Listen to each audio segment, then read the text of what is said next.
Hi, thank you for stopping by Grains in Small Places. And today in this video, I'm going to be showing you how to make a chocolate peppermint cinnamon roll. And these are perfect for the holidays, and your family will love smelling them on Christmas morning. Candy canes and chocolate, what's not to like? So follow along in my kitchen as we get started.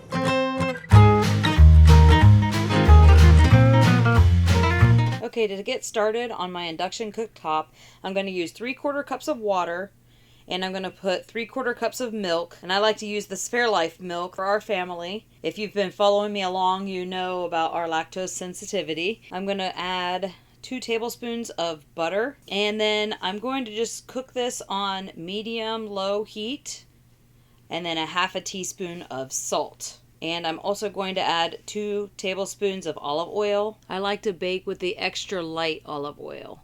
If you're interested in this recipe, I will definitely put a link in the description box below so you can go check out the printable recipe, so you can just print it right off and have it. Everything in the video I'm going to also go ahead and link below. That way, if you have any questions about any of the products I'm using, I will stick a link below for you there as well.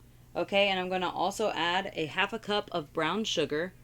I'm going to mix it around until all of the butter, all of the sugar has been melted. After all of the butter and sugar has melted and incorporated, then I'm going to go ahead and just take it off of the cooktop and let it cool down to a little warmer to room temperature, just as long as it's below about 100 degrees.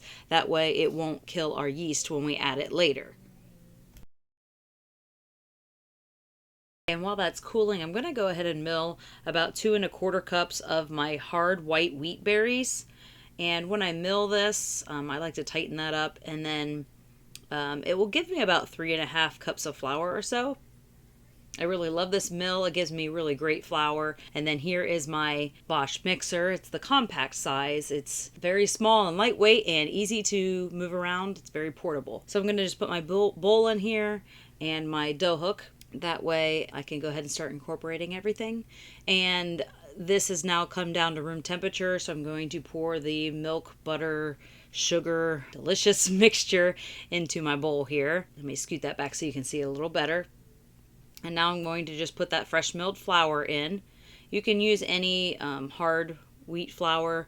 These recipes that I have all can actually be used with regular white flour. You just may have to adjust the flour so that you can get the correct ratios. I'm just going to go ahead and just start letting this all incorporate together. And then once it all starts to mix in together, I'm going to go ahead and add in my vanilla. This is actually my homemade vanilla.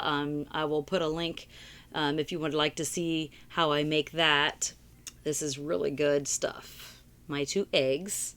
And I like to use room temperature eggs. That way I'm not shocking my warmer mixture with a bunch of cold ingredients that could not be desirable for the results I'm looking for. And then I'm going to go ahead and incorporate all of that together, mix it around, and then I'm going to let the dough sit. Just sit and rest for about 10 minutes. It takes fresh milled flour a little bit longer to absorb the liquid, so it actually helps with the gluten formation process and the kneading process if I just let it sit here for a little bit. And then after I let it sit, I'm going to go ahead and add in 2 1/4 teaspoon of instant yeast, which is about the same as one of those packets if you get one of the packets. And then I'm just going to mix it all in. I'm going to let the dough work its magic, and you can really see a difference in the texture at the beginning of the kneading stage as opposed to at the end of the kneading stage.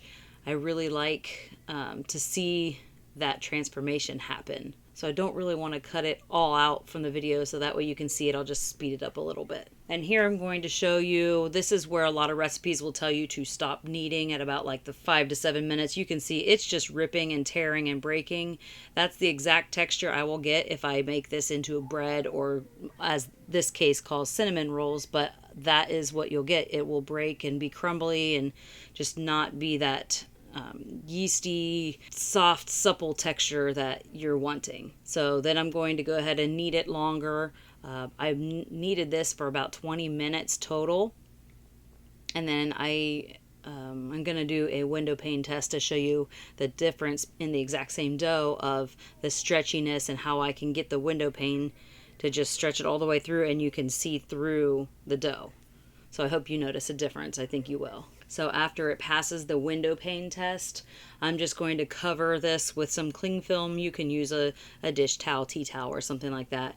Let it sit for about 1 to 2 hours. I usually do 1 hour, but if it's cold in my house, it may take up to 2 hours for it to double. You can also put it in a proofer if you have one. My oven does happen to have a proofer. I have a little toaster oven that sits on the side here, and I love the proofing feature because when it's cold in my RV, I will stick it in the proofer and I don't have to worry at all about my dough rising too slowly. I like to spray a little bit of oil on it before I cover it. While the dough is resting, I'm going to go ahead and make the filling. And for the filling, I'm going to use 6 tablespoons of softened butter. Just going to stick it in there, pop it in the microwave, soften it, and a little pinch of salt. I'm going to use a cup of sugar, and then I'm going to add a 1/4 cup of cocoa powder. I don't know if you have had any trouble looking for peppermint candy canes. It's been difficult to find them, actually, for the last 2 years for me. So I actually went to 5 different stores to find these candy canes. And we started to... So if you find the candy canes, you're off to a great start. Go ahead and crush them like this. But then, when I turned the corner in the store, I found these amazing, already crushed for me, peppermint candy cane pieces, and they're all natural. They have no artificial ingredients, and I snatched a bag. I actually think I might go back and get some more. So now I don't have to crush the candy canes. I'm just going to use this bag of already crushed pieces. I'm going to just stir the filling all together. That way it's incorporated and ready to go for when my dough doubles. I used about 3/4 of a cup, and it looks like I could have used a bigger bowl. And then I'm going to cover it and set it to the side. And wouldn't you know it, I forgot to put the cinnamon in the cinnamon rolls. So I'm going to go ahead and add this Ceylon cinnamon, which is the kind of cinnamon that has the health benefits. Tastes really good too. So I'm going to go ahead and put that in now. I'm going to use a teaspoon of the cinnamon, and I'm going to mix that in real quick before I put it on the dough. But I can't believe I forgot it, but at least I realized before I made them completely.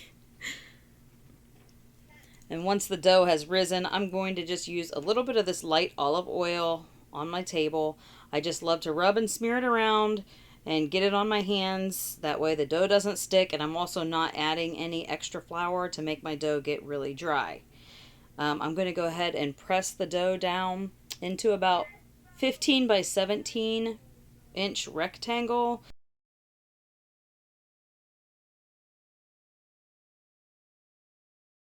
And then I'm going to try to evenly distribute the filling all over the top.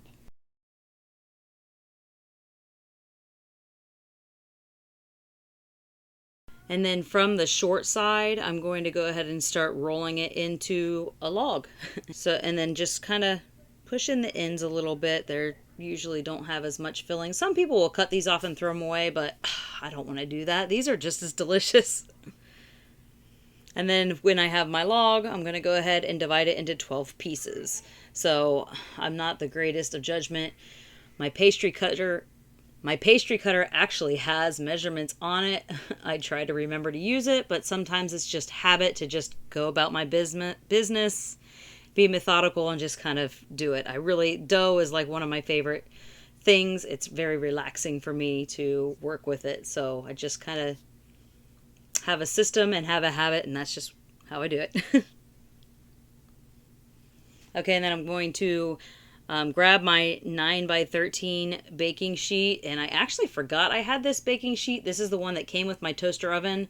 I very rarely use it because I don't really like the size of it and the deeper edges, but when I was mentioning something about when I was making my gingerbread cinnamon rolls, I said something about wanting taller sides, and my husband reminded me that, oh, we have the one that came with the toaster oven. So I went ahead and lined that, and it actually seems to have the perfect height of sides. So let's see how that one works out. Just put all of my little cinnamon roll discs on it. I'm going to do 3 by 4, so I get 12 total on my baking sheet. I'm going to cover them and let those rise for about 40 minutes. Or alternatively, which I've really enjoyed doing lately, I'm not an early riser, I'm being honest. I'm not a morning person. So a lot of times I love to make these the night before, cover them, put them in the refrigerator, and then I can just take them out of the refrigerator the next morning, or my husband can take them out of the refrigerator because he is a morning person. And then we'll let those sit on the counter for about 1 or 2 hours to come up to room temperature. And then we'll just do a little poke test just to make sure the dough's ready. We want the dough to kind of spring back slowly rather than spring back really fast. If it springs back really fast, it still needs to sit out for longer. After we take those out of the refrigerator, or after you've let them rise for 40 minutes at room temperature, then you're going to bake them at 350 degrees Fahrenheit for about 18 to 20 minutes. My family kind of likes gooey ones, so next time I think I'm going to bake them at the 15 to 18 minute mark. I baked them for 20 minutes this time, and they were perfectly cooked through how most people probably want to eat them, but my family kind of likes the dough to be just a little bit underdone. So I probably will bake them a little bit less the next time I make these. My family is actually balloon crewing for a hot air balloon festival in Cathedral City in California currently, so they're really going to enjoy these in the morning time, because when you do a balloon crew you usually have to get up at like 4 or 5 o'clock in the morning. That way you can be there, and then at nighttime they usually do these glows, and you're usually out fairly late helping them pack up and put the hot air balloons away and stuff. It is a really cool experience. If you ever have the chance to get to one or even volunteer to crew for one, which we've done a couple times, it's just an amazing experience. Just once in a lifetime. If you get a chance to do it, I recommend it. And here's the poke test. You can see this one, it springs right back. I'm still going to let it sit a little bit longer. And then this one comes back kind of slowly. Wow, I wish you could smell these. Well, I guess you can if you end up making them, but oh my goodness. And then we're just going to top them with some more of those little crushed candy canes, and I'm going to shave some dark chocolate on the top just because we really love dark chocolate. And I found this nice chunk of dark chocolate. I have some hungry family members. We're going to share these with some of our friends that are staying in the same RV park as us. I hope you enjoyed baking with me this morning in my kitchen. Please give me a like, and don't forget to subscribe so that you can find out what content I'm putting out next. I'm really excited to get this channel growing, and I really thank you for all of your support. Truly, it has been a blessing to me to hear some of your nice comments. And it really helps keep me going. So keep the comments coming, and don't forget to share this with friends and family. Also, don't forget I have a new website and blog at grainsandSmallPlaces.net. You can check it out there. If you have any questions or anything like that, you can leave it in the comments below, or you can go over to the website and send me a message there, and I'd love to answer questions if you have anything about all things fresh milled wheat. So thank you for stopping by Grains and Small Places. Goodbye.